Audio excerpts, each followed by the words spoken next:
what happens if it all fails? Like, and my immediate answer was like, well, we go out of business and like, I'm personally guaranteed on this and I could lose my house and I could do this and I could do that. And he goes, yeah, okay. But like, does Ashley still love you? Do your kids still think you're a good dad? Then who cares? Welcome to Hello Grow. I'm Court Brady, and today we have Mike Petersen with us. I'm excited. Thanks for joining, Mike. Yeah, happy to be here. Bro, a lot of people's LinkedIns, and I look at, they have like 5, 10, 15 experiences. You have Critical Laser. Yep. You have Spire Ranges. Yep. And you have Lifeguard. Yeah. I don't know if you knew that was on there. Yes, best job ever. I added it on purpose. I love it. Yeah, I tell people all the time, like, I run businesses now, but best job I ever had, 17-year-old lifeguard at the Pleasant Grove swimming pool. Love it.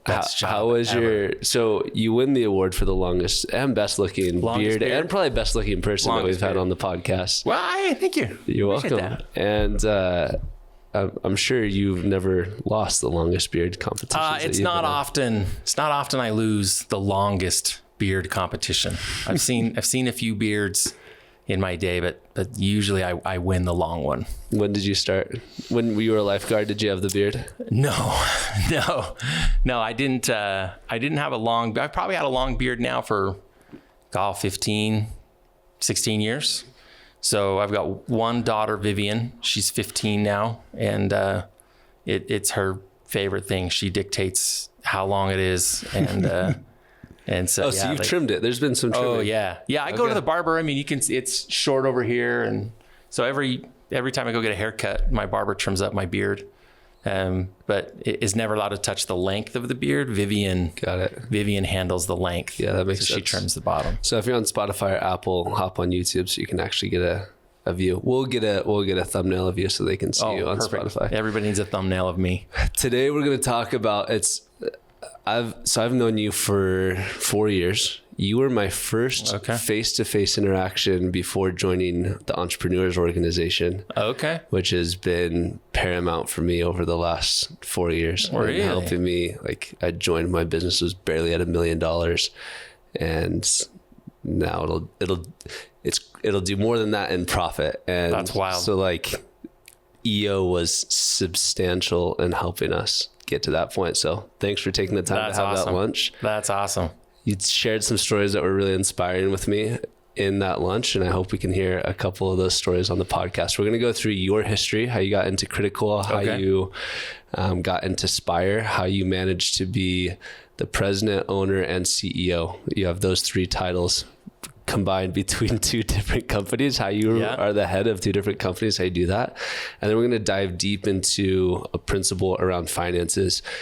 From our conversation, it sounded like you had this epiphany moment where something hit you upside the head and you needed to take a different approach on finances.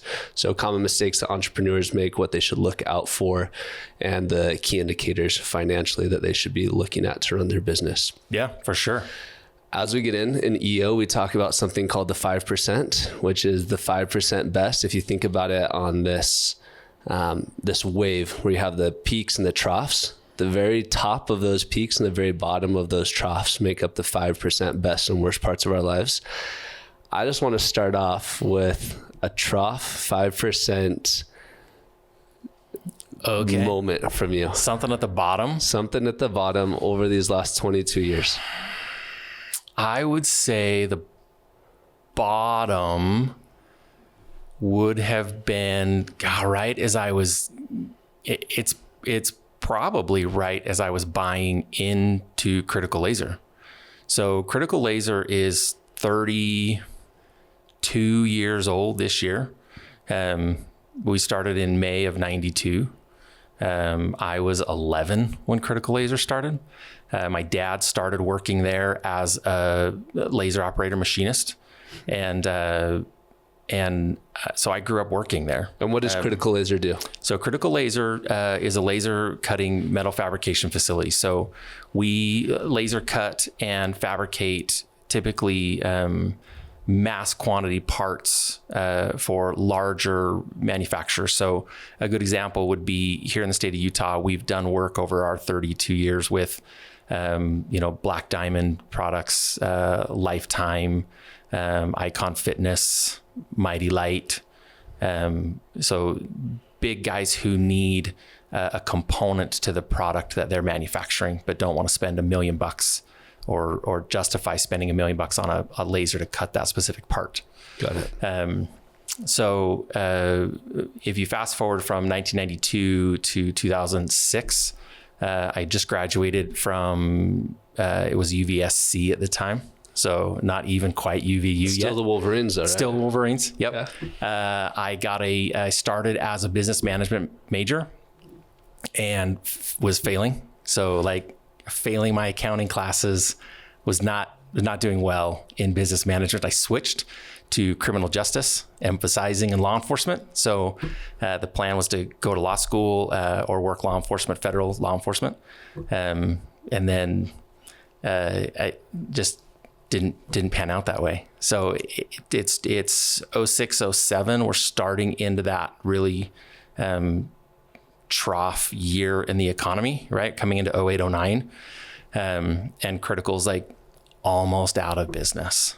So the way I actually acquired my ownership or equity in Critical Laser was simply refinancing all of the debt that they had. So they had about a little over $1 million in debt. This really is like the EO 5%. So they had a little bit more than $1 million in debt. And I came to the partners and I said, hey, look, the world is crumbling. It looks like you guys want to get out of here. If I can refinance the debt, you guys turn in your stock and I'm going to own it in partnership with my father. So I went around to all the banks. All the banks said, you guys aren't worth $1 million. You don't have the assets to back that. I had a little condo, so I really didn't have much there wasn't big values in that. So we went to Zion's Bank last, and the banker there had a great idea, and he just said, well, let's figure out what we can qualify you for. Like if we can't get you $1 million, let's see what we can do. So we got $620 something thousand is all I qualified for. And I got all of our creditors and guys we owed money to on the phone. And I just said, hey, I can give you 50 cents on the dollar. And if we crumble and go bankrupt, you're going to get way less than that. So who wants to make a deal? And Wells Fargo was our biggest creditor. And they were the first one to say, we'll make a deal. And so the rest of the guys, we had a line of credit somewhere else at another bank. And there was some credit card debt with American Express. They all said, we'll take discounted payoffs. And so I bought the business for $620 something thousand. Oh my gosh. Why isn't that the top 5%? Well, because at the time it was still crumbling, right? Like I'm buying a business that's going out of business. So with no business background really, or capital to infuse or prop it up or anything like that, right? Like I'm buying a broke business as a broke 26-year-old, 27-year-old. So with the only, the only good thing going for me was I wasn't smart enough to realize I wasn't being smart. That's you know how often, I don't know if you listen to other episodes, but that comment comes up so many. I was just too dumb to quit.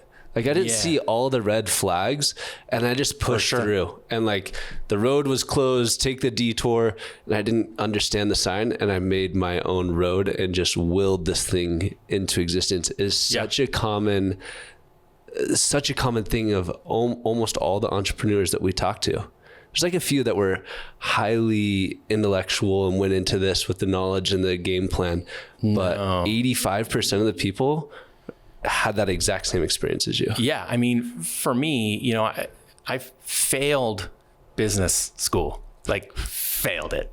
So academic probation at UVSC, like you were kicking you out. Like that's where I was as far as business acumen was concerned. So yeah, I mean, I didn't know necessarily at the time. I didn't have a good handle on what I was buying. I think my focus at the time was, this is a business I grew up working in. It was a business my dad was a partner in, and I didn't want to see that fail. And then, I think all entrepreneurs a little bit in their brains are arrogant enough to look at something and go, well, I can fix that. Right? Like, yeah, oh, that's broke. Like, I fixed that. And that was the theory. Love and I it. just went. So were you married at the time? Did you have any kids? Yeah. At the time? So by 2008, we had our third. Okay. So three kids. Oh, yeah. $620 thousand in debt. And how the biggest sell in all of this was not to Wells Fargo or the investors. It was to your wife. How did you get her on board with this decision? Oh, that's a really good question. Ashley is probably the only person in the world that thinks that more than myself that I can do stuff. Like she's like, yeah, you'll figure it out. And there have been days where it's actually been a little frustrating to come home and I'll vent about something that I'm like I don't have a handle on this and I'm not sure how it's going to go.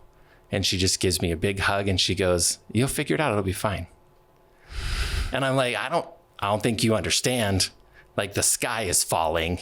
And she's like, no, like you always figure it out. It'll be fine. So yeah, she's always in. Like I come home with the crazy ideas and Ashley's always in. I had no idea how important prioritizing that attribute was when I was dating and then ended up marrying Courtney. Because the same like feedback of, hey, I don't need a ton. I would like these things covered. And I know you got this. I know you'll figure it out. And the same exact frustration of I don't have this figured out. Help talk me through this. I don't know what I'm doing. Yeah. I don't know what I'm doing. Dropped out of college. Like help me figure this out. But that confidence and how important that is instead of the okay to fail. Like if you do fail, I still love you. Still got you. That's interesting that you bring that up. I got great advice from one of the guys in my EO forum in one of our forum meetings. It was my turn to kind of give the 2%. And we were critical was on the brink of, again, for the second time, we really, really needed to upgrade equipment. And for us, a laser's anywhere between 900 grand and $1.2 million. And, at the time, our entire revenue was like $1.2 million. So to spend $1.2 million on a piece of equipment, gross revenue is only $1.2 million. And figuring that math out, it doesn't math. Like, but of course I failed accounting. The 620,000 math. Yeah, right. Yeah. So again, like I failed accounting. So buy a laser. Like this is what we're doing. There were two critical pieces of advice in there. And one of them was from a forum mate in forum. And he said, like, what happens if it all fails? Like, and my immediate answer was like, well, we go out of business and like, I'm personally guaranteed on this and I could lose my house and I could do this and I could do that. And he goes, yeah, okay. But like, does Ashley still love you? Do your kids still think you're a good dad? Then who cares? Like you built it once, you could build it again, but as long as as long as your wife kisses you goodnight and your kids think you're great, so what? And that was spectacular advice at the time because I was so concerned in almost a scarcity mentality of like, okay, like I could lose everything. But really, in my head, everything was the business, my house, my Harley, my like the stuff. And really everything is like, Ashley and the kids. That's really everything. So as long as my business, even if my business does crumble, as long as Ashley kisses me goodnight, my kids think I'm great, I'm probably fine. What was the second piece of advice? The second piece of advice was from an EO member, but not in my forum. And I was talking about the financing of trying to land this laser and how to come up with the money. And we didn't have the capital required for the down payment. We had to come up with 150 grand or something to put down on, $1 million machine. And he just looked at me and he's like, well, don't you have that kind of equity in your house? And I'm like, well, yeah, but what, like I'm going to put it all on the line. Like, cause I already did in 2009. You want me to do this again? So it's 2019 now. And he's like, well, what else are you going to do? Like, if you don't buy the machine, you'll just slowly go out of business, right? Cause technology's outpaced you. Or, you know, you double down on your business, you hang it all out there again and like, see if it works. So I was like, yeah, let's do that.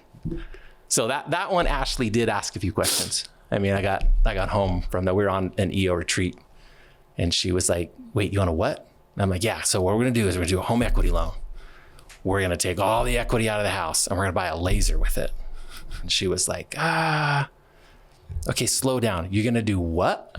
And I'm like, again, we're going to hang it all out there. She's like, you're out of control.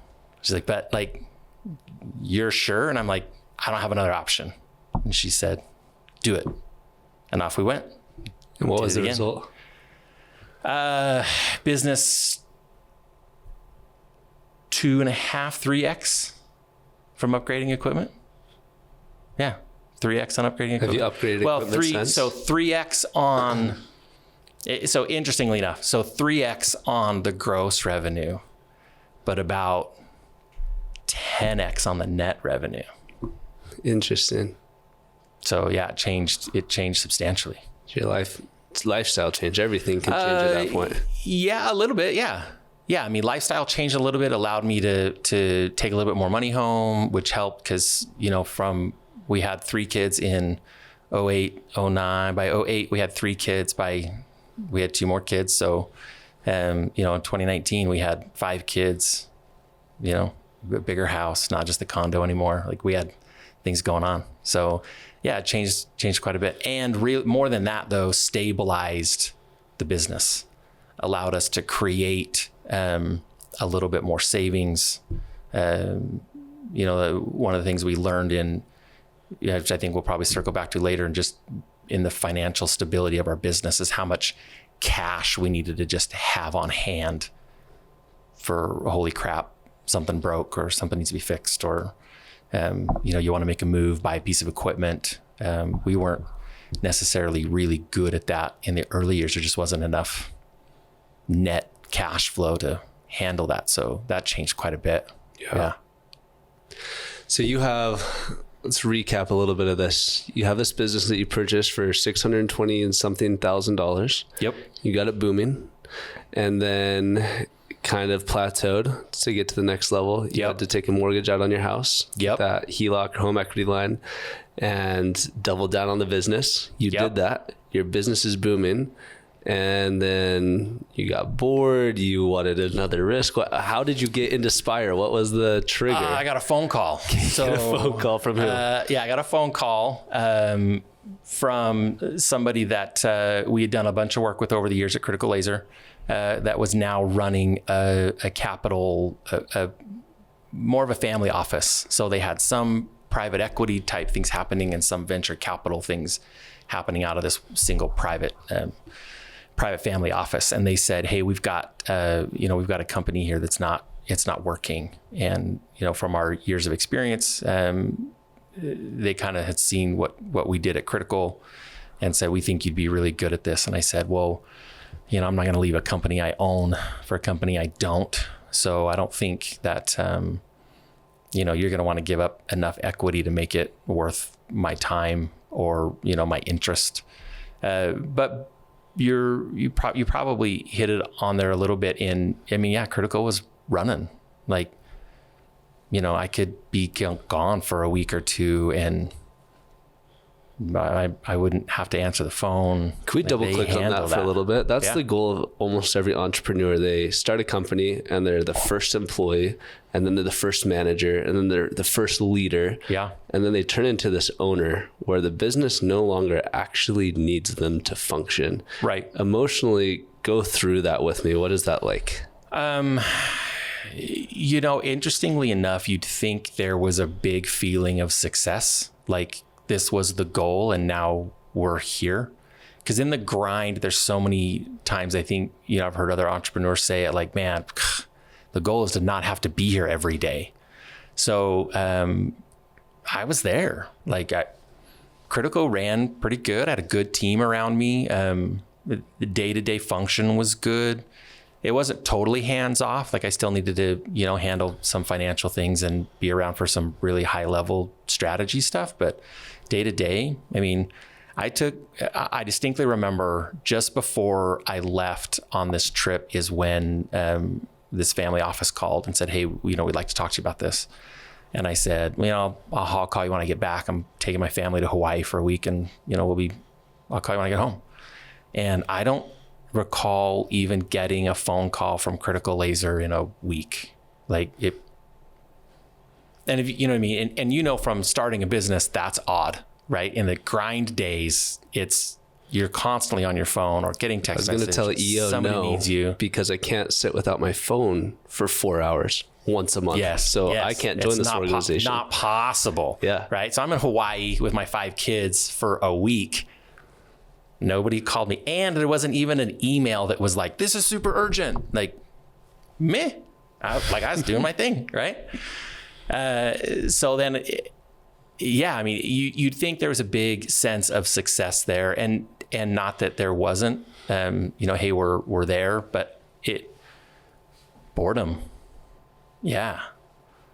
I switched from, there's a part of you when you're an entrepreneur during that grind where you're like, you wake up and you're just thinking to yourself, I don't know if I can do this today. And then it was almost that way when they didn't need me anymore. But what am I gonna do today? Like an absence of the chaos was difficult. James Clear in Atomic Habits talks about the biggest hindrance to success not being all these things that we think it is, financial hardship or not product market fit, whatever it is.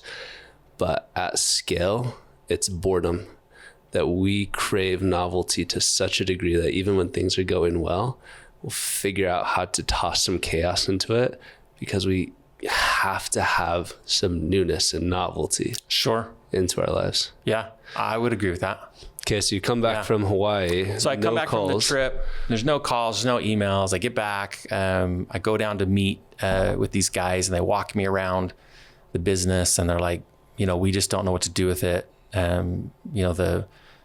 The former partner who was acting as their president CEO just it just wasn't working, and the capital company was pouring money in. So they made a big enough equity play that they were like, hey, we're willing to give up a substantial amount of the business. Just do you think you can fix it, and can we have our money back? So you bought a company once that was a tanking company for pennies on the dollars. Yeah. Pennies on the dollar. And you did the same play, but you got equity this time instead of the refinance this time. Right. Knowing how hard this is going to be to turn a company around and the risk that you're taking and all of that. But again, remember, I'm not intelligent. So I'm looking at this thing going, I can fix that. I see that it's broken, but even better, I'm 10, 15 years into owning Critical Laser. So I'm looking at it like, I way fix this. Hubris is just next level. Like I'm on it. There's no level 9,000. Yeah. And it was even more chaotic than I thought it was going to be. Just bananas. So did you turn it around? Is it profitable? Yes. So can you just give us the white paper on that? Like, what was the situation? What did you turn it into, and how? So at the time,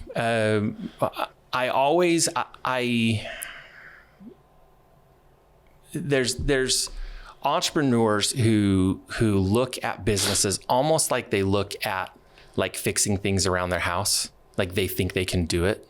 Right. So when I first got there, even the capital company was like, we want your expertise because we think we need to buy a laser and we need to buy a press brake and we want to do our own powder coating, and because they were looking at their competitors and they were doing that. And the first thing I did was I was like, no, you don't want to do any of it. You don't want any part of that. Like the guys who are doing laser cutting are really good at it. Like let them do it. Like they're great, right? Like, the guys who are already doing powder coating, they're doing it really well. Like let them do it.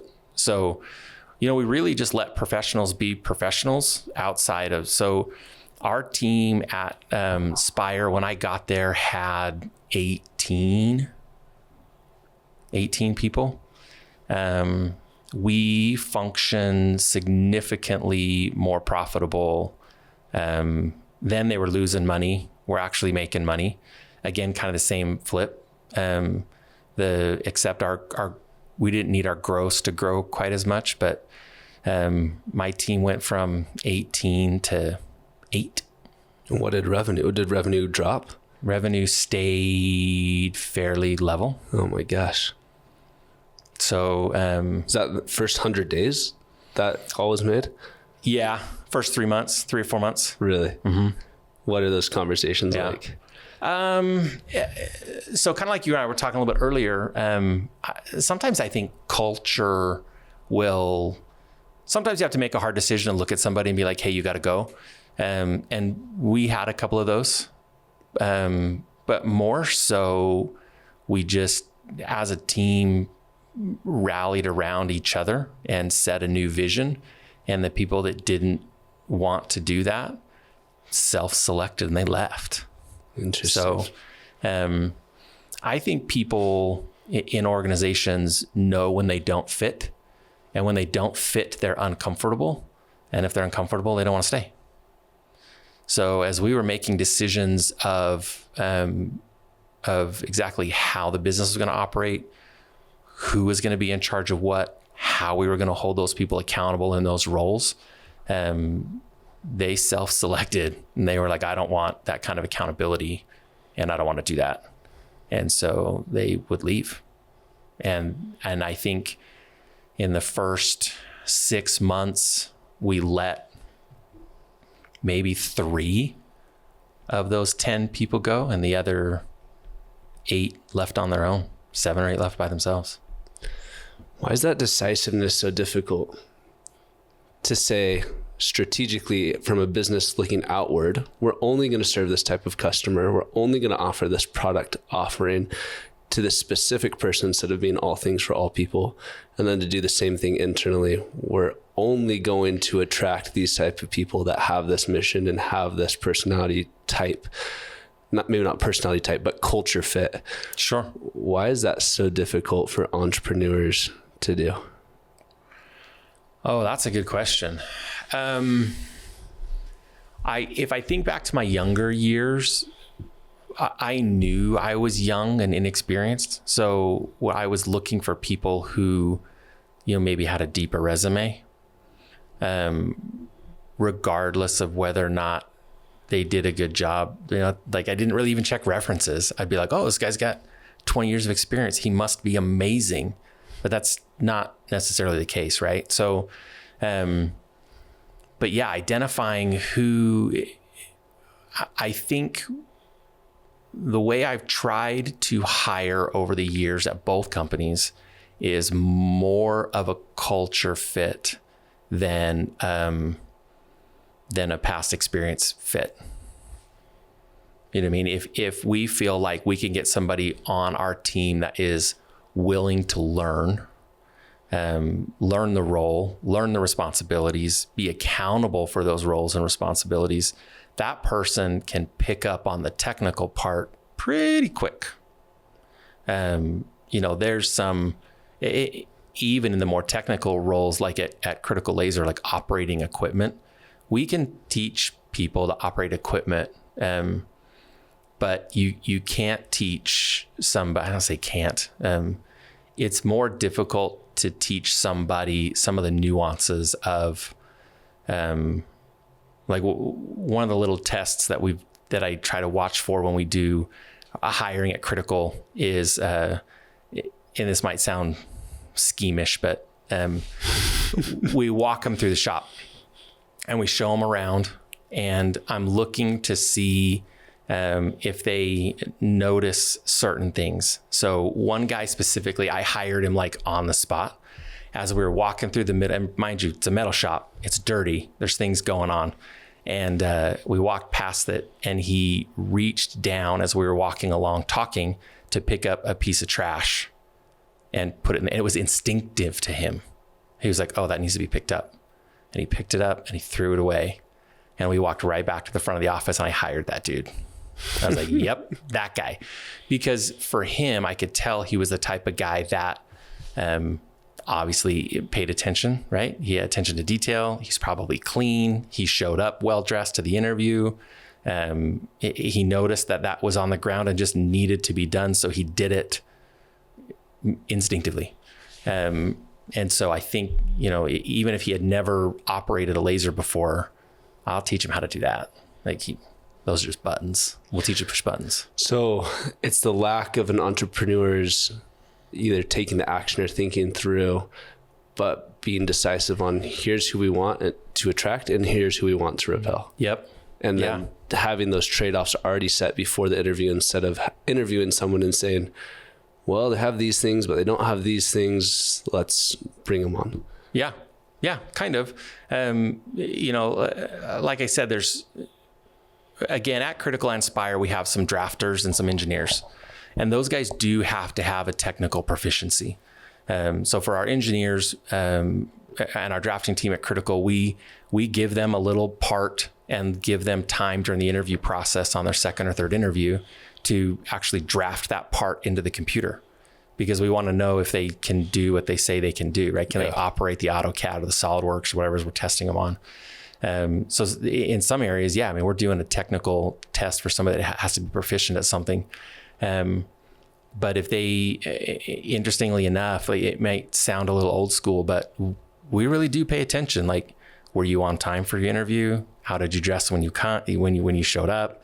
How long is your beard? We're not so picky on beards. That's but in that aspect, are you well groomed? You know what I mean? Like, you can have long hair, but is it combed? Is it, is it pulled back? Is it because I think, for us, we've made enough mistakes over the years, right? Forcing ourselves through mistakes that, we've learned those traits are important. It really tells something about somebody, their attention to detail. And for us at Critical Laser and Spire Ranges, we need people who are attentive to the details of the project. We have a saying, I differentiate old Critical Laser from now Critical Laser. And old Critical Laser used to have this saying, and they'd be like, oh, it's good enough. They'd be processing a part and they would look at it and they'd be like, it's good enough. And it took a lot of years to delete that from our vocabulary. We don't do it's good enough. Either it's right, it's what the customer wanted, or it's not. There's not an in-between of good enough. It's either perfect or it's not perfect. I love that. And I think that approach to hiring, they're either a hell yeah or they're a no, is highly effective. There's they're pretty good. Or compared to these candidates, I would take that person. No, like, if you get through the first interview and you have 5 more lined up and the first person was the dude that picked up the trash and was a hell yeah, why would I sit through another 5 interviews? I found my guy. Yeah. I'm going to go with him. Yep. Got him. Tell me the complexities. I was at dinner with you. It's called a vibe party in EO. Yeah. And you were talking about, I think it was almost triple digit hours you were putting in each week between Critical and Spire. What are the difficulties of running 2 companies and how do you pull that off? Time is probably the most limited resource. So I think at that time, if I remember, it was early in the Spire years, but I was getting to Critical first in the morning because it was closest to my house. And I think I was getting there about 5 a.m. or 5:30. And then I would transition to Spire, which is like a 15-minute drive, down I-15 to Springville from Linden. And I would do that right around lunchtime. And I would stay there till 9:30, 10 o'clock at night. And that was like Monday through Friday. And then even then, some Saturdays, Critical's only 5 or 7 minutes from my house. So even Saturday mornings, sometimes before the kids got up, I would buzz down and get a few more emails answered or get a few, an eyeball on the financials or whatever I needed to handle that I felt like I was lacking. And I think in the early days of owning just one business I felt like I needed to outwork my staff, my team. I didn't feel like I could expect my team to be putting in more hours than I was putting in. Yeah. So, it was odd that when I jumped back into Spire, I had the same kind of recurring thought. Like I came back to that, even though I was out of it, my team was used to not seeing me all the time at Critical. But I think I had a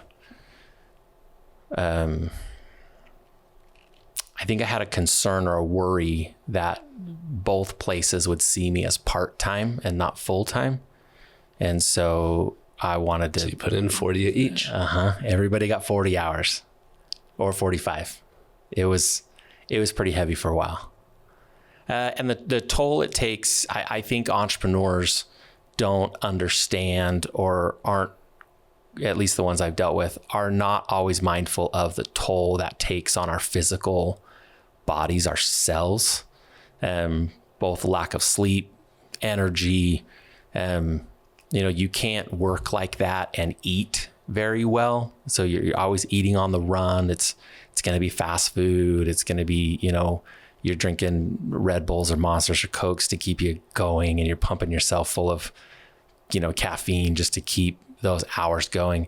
But even more so than that, probably that was a tough year or two that I did that, and it was stressful at home. I mean, my kids were bringing me dinner, at the office. Ashley bring the kids down and we'd eat dinner at the office because I was still there. Those were heavy. Right. Just remind me of an experience. It was early days in Aspen, and we were officing over this insurance shop right up the street.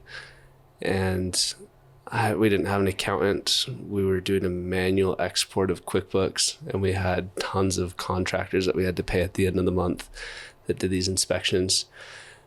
And I told Courtney, I'm not gonna be home tonight. And it was not the first time that week, and that was not the first week that month. This had just been a pattern. And she's like, why don't I just come over? I was like, I just don't know if I can do it. If you're here. And she's like, why don't I just come over? And I had this yoga mat in there that I never was using. Would have been really helpful for me if I were. But I remember her just bringing me dinner, rolling out that yoga mat, and then just putting her arm under her head and just sleeping, because we hadn't been able to go to bed together in weeks. That's so difficult. Yeah, it's tough. So it's hard. Tough. During that period of time, there were a lot of times I left before the kids got up in the morning. My kids aren't up at 5 or 5:30. And definitely they were in bed before I got home. So it was tough. And I think part of that ignorance that we both probably had going into our businesses was it's going to be hard, but I can do everything. I can manage all these things. Right. Yeah. And when the rubber hits the road, you're on the hook for hundreds of thousands of dollars, and for a bunch of employees that also have families. Sure. And you got to make it work. Yeah. You got to make it work. Yeah. I think that's one of the kind of circling back to I was never, and still am not, smart enough to sometimes know how big of a risk I'm taking or what I'm really getting into. But also I'm not smart enough to quit. You know what I mean? There are times where if you look back on multiple periods of Critical Laser and even Critical Inspire together, that I probably should have been okay, this is too much, but I think you circle back to that responsibility of, I've got staff that we consider to be, part of our team, part of our family. When we do Christmas dinner for Spire Ranges, it's at our house. We bring everybody to our house. We cook a meal. We try to consider these people really as part of our team, and not employees or employer, right? That relationship, which I am kind of vocabulary nerd. I don't like the word employee, and I don't like the word employer. What do you use instead? Team, part of our team or part of our staff, or I try really hard to be mindful of words. Like, as I introduce people who work with me, I don't introduce people as people who work for me. Yeah. You know what I mean? Hey, that's how my wife, when she's introducing me to people, she says, yeah, this is Court. He works for me. Yeah, that's great. Yeah. Yeah. Right. I think that type of vocabulary is important it as part of our culture, right? Yeah. So that they don't walk in and think like, oh, hey, because employees get fired from jobs, right? And employers do the firing. And also, when that person's no longer part of your team, I think it's easier to objectify them that way as somebody who is disposable to your business.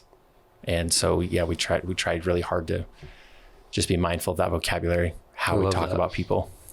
Okay, let's talk your epiphany. What happened that you're like, I really got to get my mind wrapped around our finances?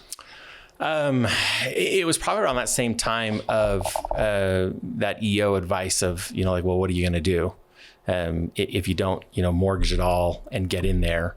I realized at the time that we were on a retreat with my forum, and the exercise that we did was to bring your last 3 years business financials and your last 3 years personal financials, and you brought copies for every member of your forum, and they got to look at them.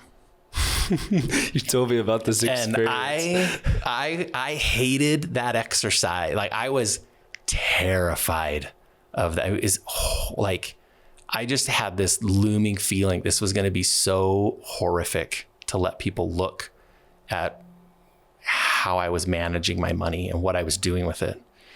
But I had some very specific epiphanies at the time that I was looking at whole numbers. And I was like, okay, my business is this big and we're generating this much profit.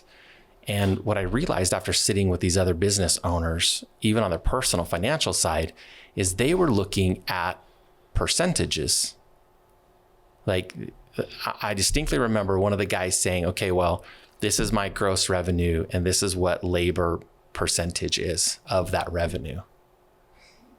And I was like, wait, it's not just the same all the time? And he's like, no, because if my revenue goes down, my labor rate needs to go down. They need to move together. And I was like, oh, wait, I'm not sure I understand what you're talking about.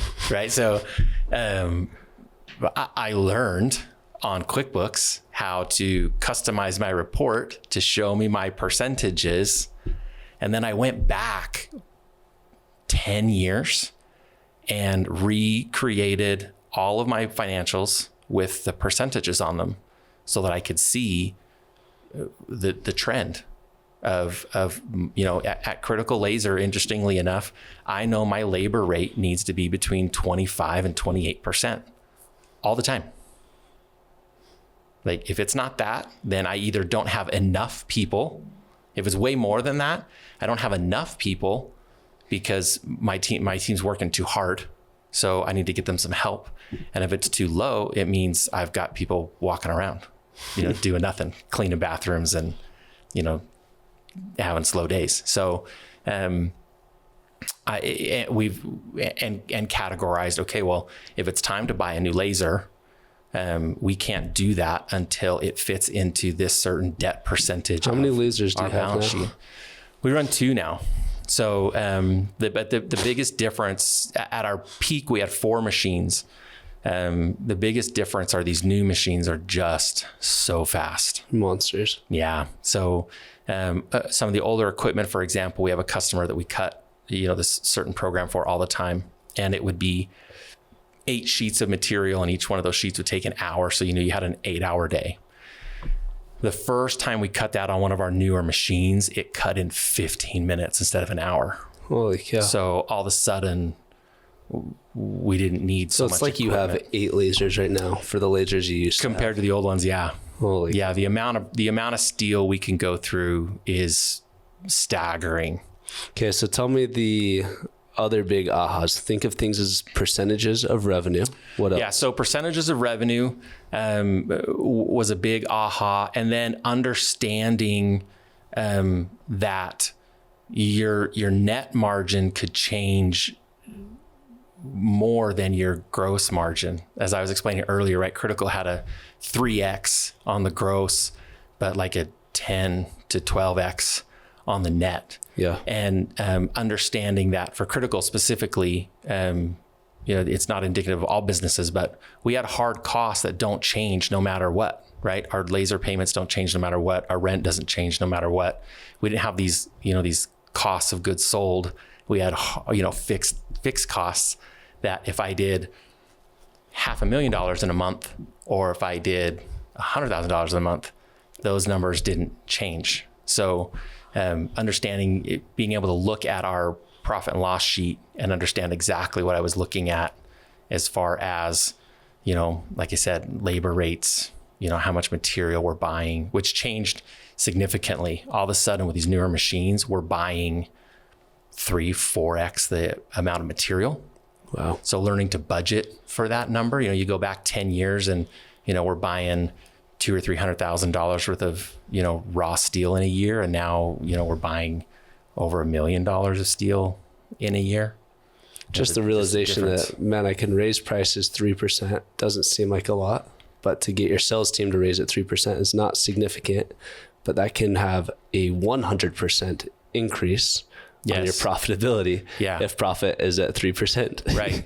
Yeah. And the other big aha I learned just in looking at the numbers was, we can't run our shop for 8 hours a day and make enough money.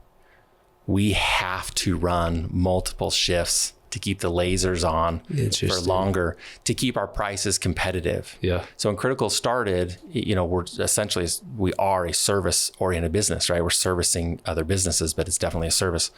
So we were like the second laser shop in the whole state of Utah. There's probably 30 now. Wow. Up and down I-15 from Logan to St. George. So competition got heavy, and our ability to make sure that we're winning jobs, based on our hourly rate became a big deal. Did you have any epiphanies around cash, or was it all this accrual financial analysis? Yeah. Cash became a big, we had to understand that we needed, so a couple of big epiphanies on cash.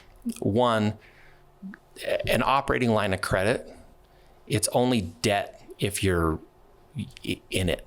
If you're not in it, it's just access to capital. Yeah. Right. So I think I was always scared of running these lines of credit. And so honestly, we didn't have them. We were strictly cash in, cash out. So setting up lines of credit and understanding how to get in and out of them appropriately, like what was a good expense to use on a line of credit versus what's not a good expense to use on a line of credit, and how to get in and out of them so that the bank looked at you and went, oh, you know what you're doing here, getting those balances back to zero, and then getting back into the line. That was a big epiphany, understanding how to use those. And then the other big epiphany was probably just understanding like how much, and we kind of mirrored this off of a personal financial theory, but we try to have 6 months of what our hard costs are. So your rent in the bank, your debt payoff, rent, debt payoff. I try to even include my labor. Okay. And say, look, if I didn't do another job from today forward, could I keep my staff and could I keep the doors open for 6 months? Have you ever needed that? Oh yeah. Oh yeah. How far into that 6 months did you get? Oh, we cut it in half. Really? And then spent 6 or 7 months building it back up. Yeah. Yeah. You can get into that pretty fast. Tell me, if somebody's hearing this and like, man, there's some things that I need to figure out in my business I've never thought of looking at it in percentages. What's a couple or any other epiphanies that they're having? What are a few action items, books that you'd recommend or actions they could take? Mike Malkowitz, Profit First, killer book for new guys. That on finances, that one's really good. I think that so many different books, Good to Great's awesome, right? E-Myth is awesome. Like, there's so many books out there, but if you boil them down, a lot of them are just telling you the same thing, but just in a different way. Yeah. So I think the biggest thing that you could realize is just simply, for me, the most beneficial is just understanding your numbers. And the thing that I didn't understand early in my business years when I first got involved at Critical Laser was building in my salary. Tell me about that.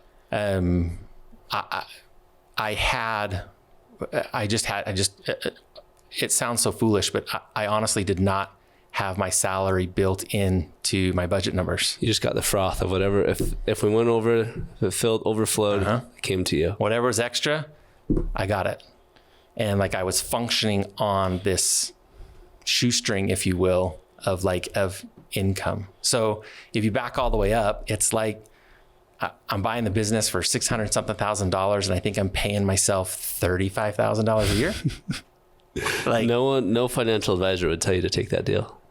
I'm telling you, I'm not smart, right? Like, I didn't ask anybody, which I was like, oh, like, I'm sure I'll figure this out. You made it the right decision because you gritted it out and willed it out and turned it into something amazing. Yeah. Right. Hindsight, looking back on it, I'm like, yeah, like, that was great. And there's probably so same thing for me at Aspen. When you start a business, like, you always, of course, can I have this guy if I pay him and me and my family suffer for a little bit longer? Yes, I'll do that. But there does come this point where, okay, what is your salary? You have one hat that you're wearing, which is the owner. You have another hat that you're wearing as a board member. If you have a corporation, then you have another hat that you're wearing as an employee. And you can step out of any of those roles and transition them out. And what's the market rate for that role, that hat that you're wearing? Yeah. And an interesting example of that is when Critical Laser first started, they had like 5 or 6 partners. Like 3 of them were working in the business. The other 3 or 4 were just money guys invested. And then in 2000, so that was 92. In 1998 is when my dad bought the business, and he had 2 partners. They bought the business away from the original 6. And in business together, they went, well, we all work here, so we're all going to make the exact same amount of money. And it's so much easier. There's just no drama if you do that. It's just a handshake. Right? Everyone's happy. Everybody makes the same amount of money. And so it became really, really problematic, because guess what? Not everybody takes the same amount of time off, right? And as owners, they're not really keeping track of.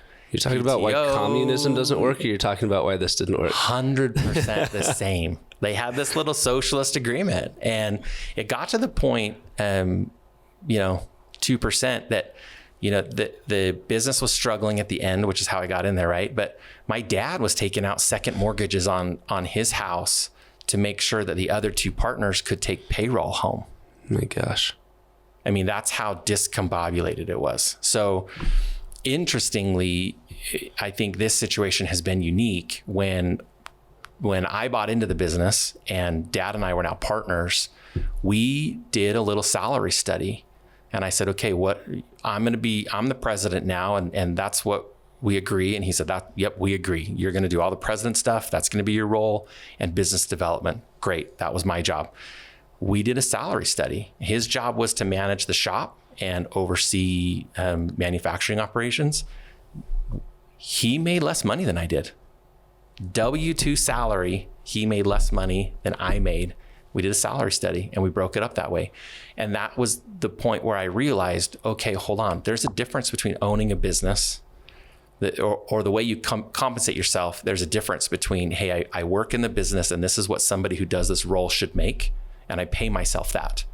And those are different than dividends or draws you take based on profits or however you decide to do those are different hats, like you were saying, right? So we had to learn to build our salaries for our day-to-day roles into the business books. And then, the dividends were something different. Significantly different. Right? Because dividends come out, and we had to learn also, like, dividends come out in proportion to ownership. So, right, we were 50-50. So if I take $1, he got $1. But on the W-2 income side of things, yeah, I made more W-2 income. And then when I when I started to take time away from Critical a little bit to work at Spire Ranges, we adjusted those salaries again. I was doing less. Yeah. Mike, I see you. We just had somebody from Go Fast, Don't Die on here. His name was Brady McLean. He was awesome. We talked a lot about a person and their calling and how to find that calling and align them. And you feel to me in every interaction that we have that you have figured out your calling and aligned your actions to be in harmony with that. Would you mind sharing what your why is? Oh, that's super flattering, because I would say, like, my 2% is most of the time I don't know what I'm doing. I'm just doing what feels right. That's exactly what I mean. Yeah. That you're doing what feels right. You're not listening to somebody else's voice to say, here's what you should do, or here's how you should live. You're doing what feels right, which people have demonized and turned that into a vice, which I feel like is such an evil thing to say. It's a virtue to know what you want and to act accordingly. And I see you as somebody that does that. The old saying, right? Trust your gut. I do that every chance I get. The more often I start to rationalize what I'm doing and really dive into it, I always find myself I would talk myself out of things that had great opportunity. In fact, oddly enough, the same person that said, hey, double down on your house and go buy that laser. I talked to that same EO guy when I was getting into Spire, and he looked at me and he went, don't do that. That's a horrible idea. Don't do that. And I was like, no, I'm doing it. And off I went. Right. So, but in any other case, I implicitly trust that person's advice. I mean, I can't tell you how often I took that person's advice and went and I'm doing exactly what that guy said, versus, like on the Spire thing, I was just like, no, it feels right.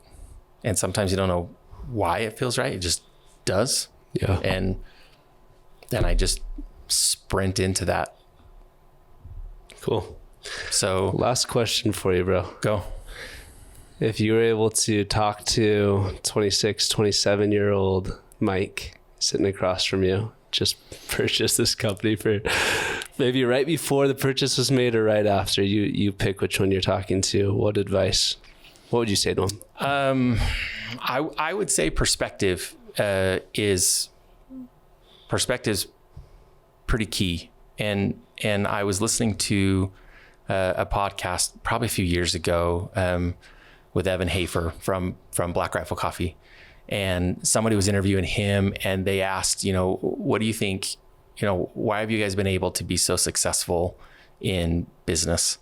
And, but he's a veteran, and in his statement, he said, in the military, we always learned, if you mess this up, somebody dies. If you do this wrong, somebody dies. And if that's the threshold for failure is death, right now we're making coffee, nobody dies. If this marketing plan doesn't go well, nobody died, right? We wasted a little bit of money, wasted a little bit of time, but nobody died. So they would just make decisions. I don't know if I would say whimsically, but hey, let's try that and see if it works. And if I was to go back to my 25-year-old self, I would say, hey, perspective, because everything I was doing seemed like it was going to be the end of the world. You know what I mean? Hey, I could lose my house. I could lose, my car. I could lose, the business could go out and all these things. But nobody was going to die. it'll be okay. And in that same level of perspective, I think we have to understand that, like, if you live in America right now, it's pretty dang good. You know, I've had the chance to travel around the world a little bit the last few years, you know, Thailand, Slovakia, Poland, the Czech Republic, all over Mexico. And you look at our level of wealth as a country and as individual families, like most of us are doing pretty dang good. And, you know, I would say, you know, pretty blessed to be doing what I'm doing. You know, sometimes, you know, the only answer I can give to some folks when days are really bad is like, you know, my kids are healthy and my wife still kisses me goodnight. So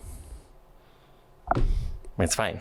You know what I mean? Like, we could be on the brink of bankruptcy and foreclosure and default and whatever else, but as long as Ashley kisses me goodnight and my kids are healthy, we're doing pretty good. Mike, this has been amazing. Appreciate you being on, bro. Happy to do it. This is great. It's a wrap. Thanks, dude.